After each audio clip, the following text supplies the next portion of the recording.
दोस्तों नमस्कार। धनतेरस की पूजा दिवाली की शुरुआत है। यह कार्तिक माह के कृष्ण पक्ष के 13वें दिन शुरू होता है। अंग्रेजी कैलेंडर के अनुसार यह प्रत्येक वर्ष अक्टूबर नवंबर में मनाया जाता है। दोस्तों क्या आप जानते हैं हिंदुओं के 33 करोड़ देवी देवता हैं, परंतु परमेश्वर केवल एक है। श्री लक्ष्मी जी देवी दुर्गा जी का ही एक रूप हैं। लक्ष्मी जी जो विष्णु जी की अर्धांगिनी हैं, उनकी इस तरह की पूजा का विधान हमारे पवित्र चारों वेदों और गीता जी में कहीं वर्णन नहीं है। सभी देवी देवताओं की पूजा का आधार वेद और गीता होने चाहिए, न कि लोक वेद। समुद्र मंथन के समय भगवान धनवंतरी यानी विष्णु जी अमृत कलश लेकर प्रकट हुए थे, इसीलिए इस दिन को धनतेरस या धन त्रयोदशी के नाम से जाना जाता है। पौराणिक कथा के अनुसार समुद्र मंथन के समय भगवान विष्णु धनवंतरी रूप में प्रकट हुए थे। धनवंतरी जी आयुर्वेद के जनक हैं। आपको बता दें भारत सरकार ने 28 अक्टूबर 2016 में धनतेरस के दिन को राष्ट्रीय आयुर्वेद दिवस के रूप में मनाने का निर्णय लिया है। आयुर्वेद में धन शब्द का अभिप्राय स्वास्थ्य से है। लोगों ने इस धन शब्द का मतलब रुपये पैसों से मान लिया है, जबकि मनुष्य के लिए असली धन उसका स्वास्थ्य होता है। पहले के समय में लोग सोने चांदी तांबे पीतल के गृह उपयोगी सामान खरीदते थे, लेकिन बदलते दौर के साथ लोग धनतेरस पर सोने चांदी हीरे के आभूषण के अलावा मोबाइल वाहन अन्य महंगे सामान खरीदने लगे हैं। धनतेरस के दिन से दीपावली के दिन तक लोग अपने आसपास और घरों में दीप प्रज्वलित करते हैं। लोगों की धारणा है कि ऐसा करने से माँ लक्ष्मी प्रसन्न हो जाती हैं, घर में धन की वृद्धि होती है। लोक मान्यताओं के अनुसार धनतेरस पर लोग धन की देवी लक्ष्मी जी एवं धन के कोषाध्यक्ष कुबेर जी एवं धनतरी और यम की पूजा अर्चना करते हैं। लोगों का ऐसा विश्वास है कि धनतेरस को बर्तन सामान सोने चांदी के आभूषण अवश्य खरीदने चाहिए, जिसे वह शुभ मानते हैं, तथा इसी अटूट अंधविश्वास के चलते लोग धनतेरस के दिन झाड़ू खरीदने को भी जरूरी समझते हैं और कहते हैं कि माँ लक्ष्मी साफ सुथरे घर में प्रवेश करती हैं। लेकिन घर की साफ सफाई करने से ही माँ लक्ष्मी प्रसन्न नहीं होंगी। उसके लिए हमें अपने विचारों में सतभक्ति का समावेश करना होगा। लेकिन धन और लक्ष्मी घर की साफ सफाई से नहीं, बल्कि व्यक्ति विशेष की मेहनत और परमात्मा की रजा से मिलती है। घर की साफ सफाई से कई गुनी जरूरी है सतभक्ति आरंभ करना। लक्ष्मी जी धनतेरस और दिवाली के दिन भक्तों के घर आती हैं और उन्हें धन देती हैं। यह तथ्य लोक वेद आधारित है। इसका हमारे पवित्र वेदों शास्त्रों गीता जी में कोई संबंध नहीं है। दोस्तों लक्ष्मी जी की पूजा करने के बावजूद भारतीय गरीब क्यों हैं?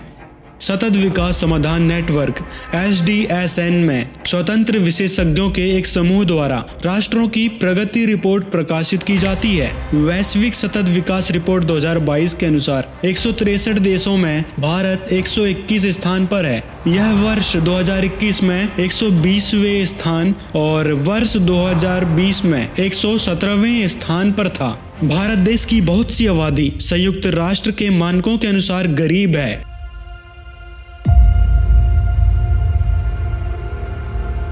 ऐसे देश में जहां धनतेरस और दिवाली पर यह सोचकर खरीदारी, पूजा, साफ सफाई, सजावट और उपहारों का लेन देन किया जाता हो, उसकी इस मनमानी क्रिया से मूर्खता और अंधविश्वास पर टिकी दिखती है। जबकि देवी देवताओं की पूजा करने का तरीका मनमाना नहीं, शास्त्र आधारित होना चाहिए। शास्त्र आधारित भक्ति करने के लिए सभी मनुष्य को आध्यात्मिक ज्ञान ग्रहण करना होगा।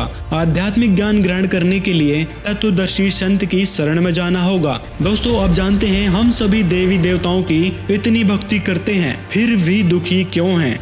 दोस्तों केवल पूर्ण परमेश्वर कबीर साहिब जी की पूजा ही हमारे पाप कर्मों को नष्ट कर सकती है, अन्यथा व्यक्ति पिछले जन्मों में किए गए पाप कर्मों का परिणाम ही भुगतता रहता है, जिस कारण भ्रमित रहता है। इसका सीधा सा कारण यह है कि सभी लोग गलत साधना यानी शास्त्र विरुद्ध भक्ति या मनमानी भक्ति कर रहे हैं, जिस कारण वो भगवान से मिलने वाले लाभ नहीं ले पा रहे हैं, जिससे उनके सभी प्रयास व्यर्थ हो जाते हैं। इसलिए भी वे किसी प्रकार की पूजा करने के बावजूद भी दुखी व गरीब ही रहते हैं। पूर्ण परमात्मा सतलोक में दूर विराजमान होकर सर्व प्राणियों के आत्मा रूपी संयंत्र को शक्ति प्रदान कर रहा है। उसी की शक्ति से सर्व प्राणी व भूगोल गति कर रहे हैं। जिन शास्त्र विरुद्ध साधकों को परमात्मा का लाभ प्राप्त नहीं हो रहा, उनके अंतःकरण पर पाप कर्मों के बादल छाए होते हैं। सद्गुरु शरण में आने के पश्चात सत्य साधना यानी शास्त्र विधि अनुसार भक्ति करने से पाप कर्मों के बादल समाप्त हो जाते हैं, जिस कारण से पूर्ण संत की शरण में रहकर मर्यादावत साधना करने से परमात्मा से मिलने वाली शक्ति प्रारंभ हो जाती है। परमेश्वर कबीर जी के प्रिय शिष्य संत गरीबदास जी महाराज ने कहा है, जैसे सूरज के आगे बदरा ऐसे कर्म छयारे, प्रेम की पवन करे चित मंजन, झलके तेज नयारे।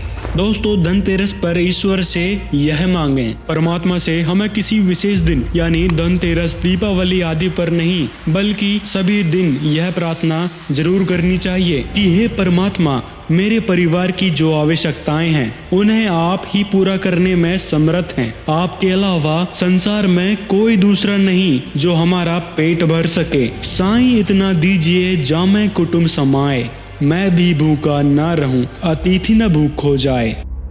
दोस्तों, तीनों देवताओं की भक्ति करने वाले को श्रीमद् भागवत गीता में क्या कहा गया है? श्रीमद् भागवत गीता अध्याय 7 के श्लोक 15 में कहा है कि तीनों गुण रजगुण ब्रह्मा, सदगुण विष्णु तथा तमगुण शिव जी रूपी माया जाल द्वारा जिनका ज्ञान हरा जा चुका है, अर्थात जो साधक इन तीनों देवताओं से भिन्न प्रभु को नहीं जानते, इन्हीं से मिलने वाले क्षणित लाभ से ही मोक्ष मानकर इन्हीं से चिपके रहते हैं, इन्हीं की पूजा करते रहते हैं। ऐसे व्यक्ति असुर स्वभाव को धारण किए हुए मनुष्यों में नीच दूषित कर्म करने वाले मूर्ख जन मुझ काल ब्रह्म को नहीं भजते।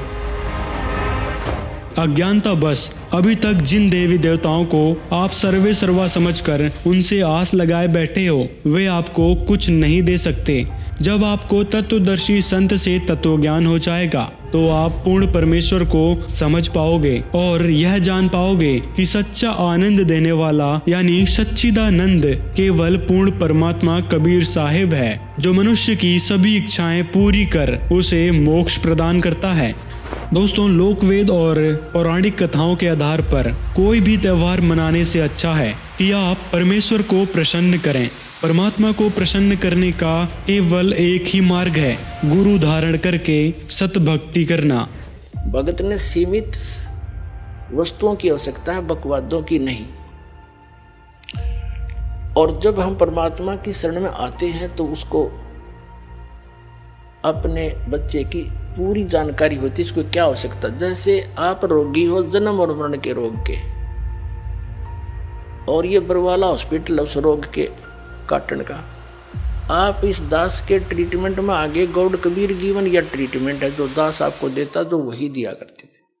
तो डॉक्टर के पास ऑपरेशन में जब होता है, ऑपरेशन थिएटर में या ट्रीटमेंट में, डॉक्टर ही बताता है ऐसे करना, ऐसे ना करना। तो और फिर मरीज अपनी चलाता है, तो उसने मरना है फिर मर।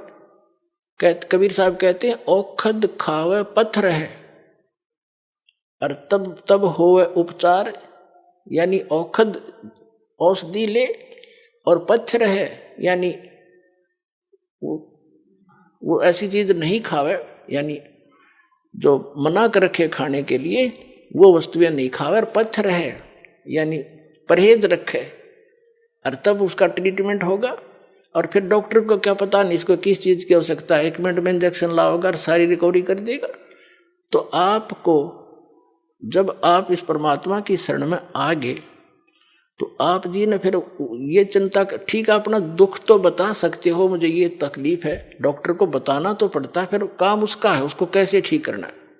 अब कौन से को पहले करना है। जैसे कोई एक्सीडेंट हो गया बालक और उसका टांग टूट गई और एक जगह से ब्लड घना पर गिर रहा है, अब ब्लड निकलने का दर्द तो है नहीं, और टांग के टूटे हुए का घना दर्द चल रहा है, मर गया, हाय मर गया।